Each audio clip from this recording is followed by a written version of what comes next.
Good morning. I'll be reading from John 10, verses 1 through 10. I tell you the truth, anyone who sneaks over the wall of a sheepfold, rather than going through the gate, must surely be a thief and a robber. But the one who enters through the gate is the shepherd of the sheep. The gatekeeper opens the gate for him, and the sheep recognize his voice and come to him.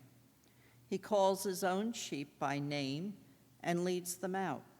After he has gathered his own flock, he walks ahead of them, and they follow him because they know his voice. They won't follow a stranger. They will run from him because they don't know his voice. Those who heard Jesus use this illustration didn't understand what he meant, so he explained it to them. I tell you the truth. I am the gate for the sheep. All who came before me were thieves and robbers, but the true sheep did not listen to them. Yes, I am the gate. Those who come in through me will be saved. They will come and go freely and will find good pastures. The thief's purpose is to steal and kill and destroy. My purpose is to give them a rich and satisfying life. May God add his blessing to the reading of his word. Thank you. So remember I said last week that Jesus often uses illustrations from his life examples. That wherever he went and interacted with people, he spoke about them when he told his parables. So I also told you last week that Jesus was a day laborer. He was not a carpenter, as many are prone to think or believe about Jesus. He was a day laborer, a person who went to where the jobs were. If he, again, seasonal jobs, gathering the harvest, picking the grapes, building walls, whatever the job was, that's where he went. He was not, strictly speaking, a carpenter. And sometimes the jobs that were available were to herd and shepherd sheep. So here we see an example, a vocational example, that Jesus uses to illustrate a point. Now you can picture this. When you're a farmer, if you will, or a livestock holder, you don't just let your animals run in the field in the middle of nowhere, right? You keep them in a pen. Much like we keep Dave Bacon in a pen, except on Sundays. But we keep animals in a pen, with fences, and sometimes, and you can imagine this back in in ancient times, without wooden posts and rope, maybe they used stone walls. So the illustration that Jesus uses here is that sometimes people climb over the walls to get to the sheep. But those with good intentions don't have to do that. They don't have to climb walls to get to the sheep. Those who are supposed to be there walk through the gate. And there's a gatekeeper who recognizes the shepherd and lets the shepherd in, or the help, or what have you. So he uses this example, and he says something kind of funny here that throws people off. He says, I am the gate. People didn't get that. And I don't get that. I know you don't get it either. Why the gate? That's kind of funny, right? If you were going to make use of a metaphor and put yourself into a metaphor, you would hardly be a gate. But Jesus says, I am the gate. And people are confused. But don't worry. In verse 11 of this same chapter, Jesus refers to himself as the Good Shepherd. Whew. So Jesus here is now making a point, not about so much the gate, but about those who refuse to use the gate. Who would use the gate? As I said earlier, people who are recognized as people who belong in the pen. Anyone who does not belong there, who are not wanted there, who are not invited to be there, if they want to get into the pen, the gatekeeper would not let them in through the gate. So what do they have to do? Climb the wall. So the point here is this: only those with good intentions enter through the gate. Wall climbers, in other words, are not trustworthy. They're not to be trusted because they have bad intentions. Bad intentions. You know what? The more I spend time with Dave Bacon, it's showing badly. So, people who climb walls are not to be trusted. They're not trustworthy. Only those who come in through the gate are to be trusted. And the ones who come in are the shepherds and the helpers. And he makes a point here that those who come in by default through the walls or climbing walls are there to steal, kill, and destroy. So therefore, only trust the shepherd. And he also makes a comment and he says, "Well, the sheep who are my own only hear my voice, and they only follow the voice of the shepherd." I don't know about that. I don't know about whether or not people are good at discerning between the voice of the shepherd and the voice of those who would kill, steal, and destroy. I think people are very susceptible to all kinds of voices, and people tend to believe, generally, what they're told to believe. In our Friday morning discussion, we had this issue. And the comment that I made was this, that what we believe today are largely dictated to us by our culture, by our environment. Let me ask you a question. How many of you believe that your thoughts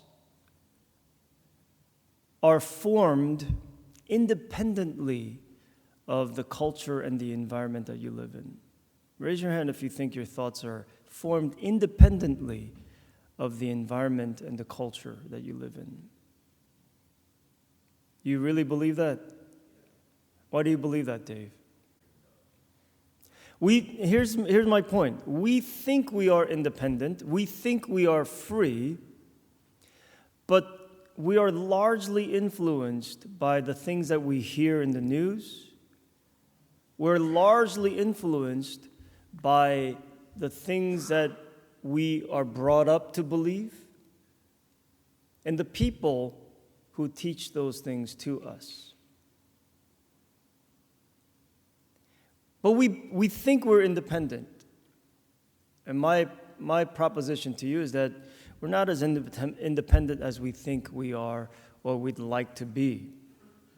People are very susceptible, I think, to voices that they hear all around us. And the point is this: we believe a lot of things that are not true.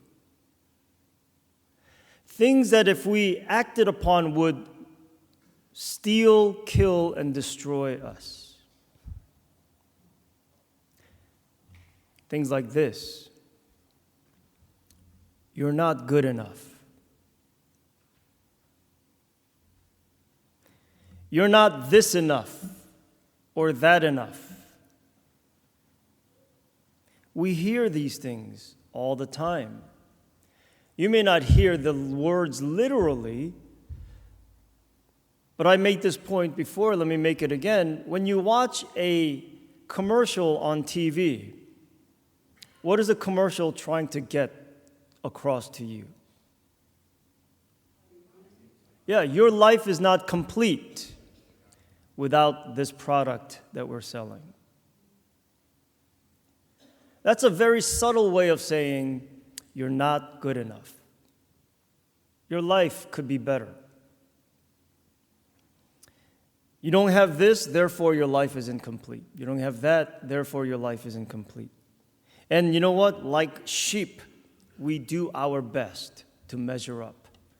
We do our best to keep up, as we say, with the Joneses. Where do we get that kind of ethic? From our culture, from our environment. And we're influenced by those things. And that's fine and good, except a lot of these voices we hear are just, not only are they untrue, but it's downright negative in its effect on who we become. When you're told constantly that you're not good enough, you're not pretty enough, you're not this enough or that enough, when you're told constantly these lies, eventually we begin to internalize them and believe them and then act upon them. We're like sheep. We're not as independent as we think we are. We're not as free as we think we are. Other voices tell us something different. They tell us that we're all that. You ain't all that. No one else matters but me. We're told that. This is a common ethic in our culture. As long as you're happy, as long as you're fulfilling your dream, does it really matter what other people say? And we're told not to care. Well, I got news for all of us. We ain't all that. And it does matter that there are other people around us and that we are part of a community. It is not true that as long as you love and care for numero uno,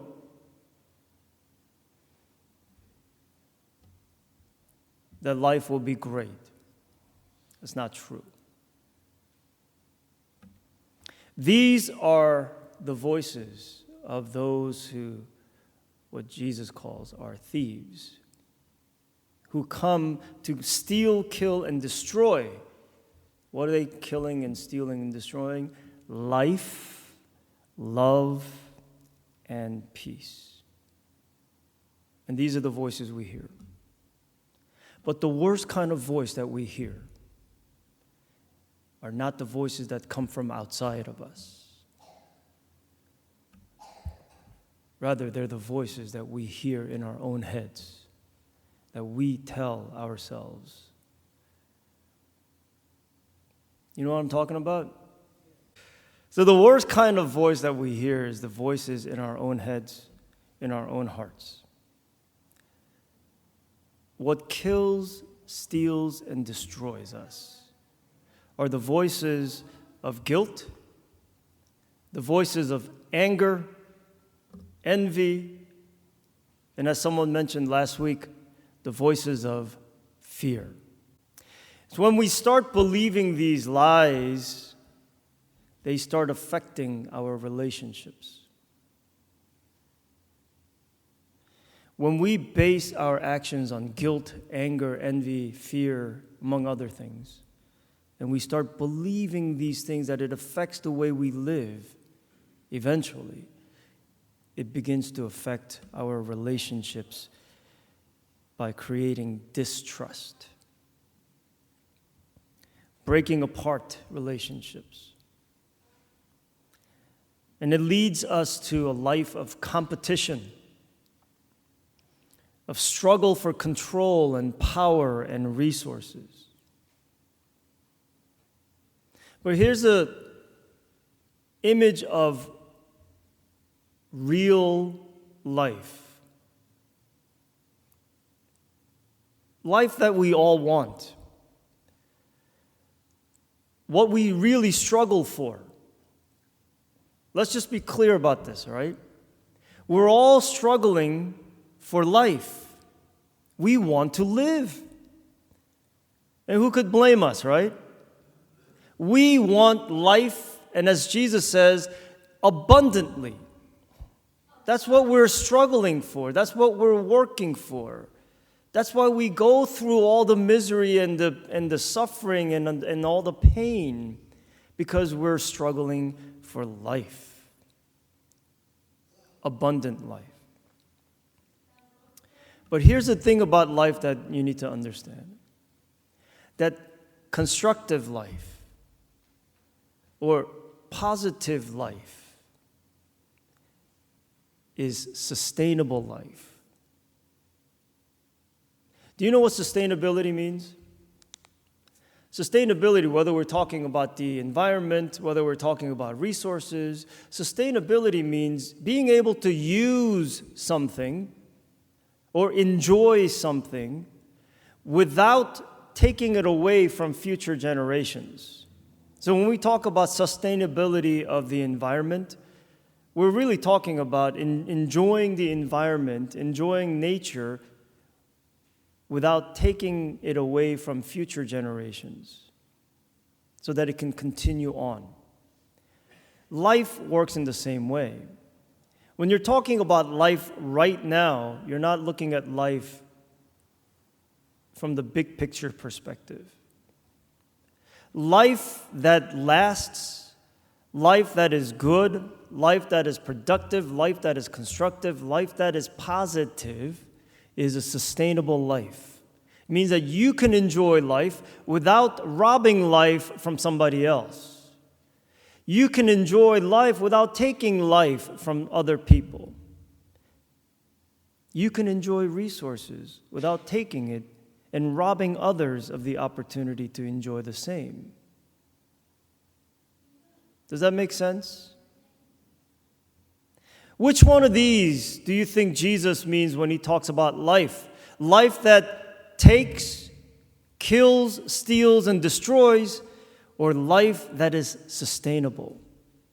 Which one of these do you think God would want for us? Sustainable life. And in order for us to live sustainably,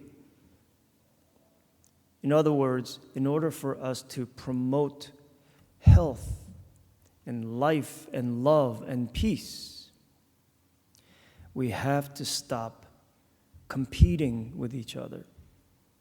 We have to stop jockeying for position, for power and resources and control over one another. You know what kills relationships? Those things right there.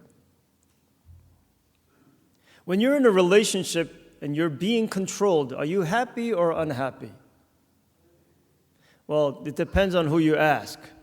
I think the general answer to that would be, who wants to be controlled? There are some people who do, actually. That's a very few in number, let's say. So let me ask it to you this way. Would you rather have a relationship where you are being controlled or are controlling someone else? Or would you rather be in a relationship of mutual respect for each other? That's a no-brainer, isn't it? That's a sustainable life. That's sustainable life. When we jockey for position in competition, it is not sustainable. True life, my friends, is sustainable. We can live without taking life from others. We can have without taking what others possess. Life that is lived in competition is not a life of faith. In fact, if anything, it's the exact opposite of a life of faith. Faith teaches us this principle: all for one, and one for all.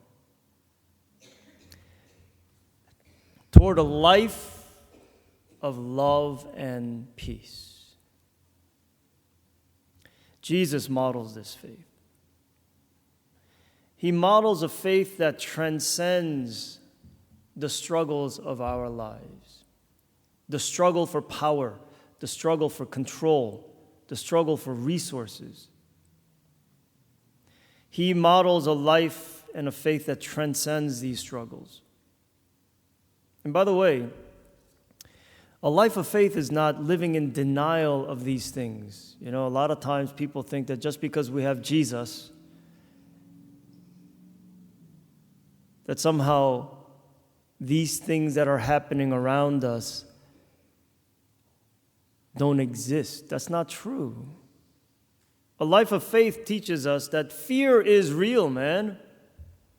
Guilt is real. Envy and anger is real. Don't raise your hands. But how many of you are living with guilt or anger? But think about, if not you, think about the people in your lives who are living with guilt and fear and anger. Anger's a big one. Anger. How about envy? People living with envy. And when we live with those things and those become the motivators of how we live, how does that work out for us in the end? Well or not well? Generally speaking, not very well. So it is incumbent upon us to find a better path to life, love, and peace. Amen? It is incumbent upon us to find a better path toward a healthier, happier existence. And Jesus models that in his life of faith.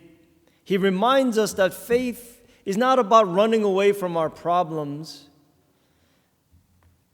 but dealing with our problems head on and resolving our problems with forgiveness and grace. The problem with people, apart from the fact that they're angry and guilty and envious, is that they don't know how to forgive, to give it, and to receive it. When the answers are so simple, in that whatever we're dealing with, anger, guilt, fear, Jesus offers us forgiveness and grace to give and receive. What is grace? Grace is simply the act of understanding and accepting one another. Grace is simply the act of understanding and accepting one another. Faith, my friends, again, encourages us not to run away from our problems, but to face our problems and overcome them through God's forgiveness and grace toward life, love, and peace. So, my friends, whatever voices you hear outside of you that seek to kill, steal, and destroy, whatever voices that are inside of you that seek to kill, steal, and destroy, the voice you really want to follow is the voice of God's forgiveness and grace. The voice that tells us, you are loved, therefore you are perfect. The voice you hear is the voice that tells you, if you're perfect, then you will be loved. Hear the voice of the shepherd, the voice of forgiveness and grace. Let go of your anger. Let go of your envy, guilt, and fear. Receive and give forgiveness and grace, because you are perfect already, because you are loved. This is the voice we follow to good pastures. Amen.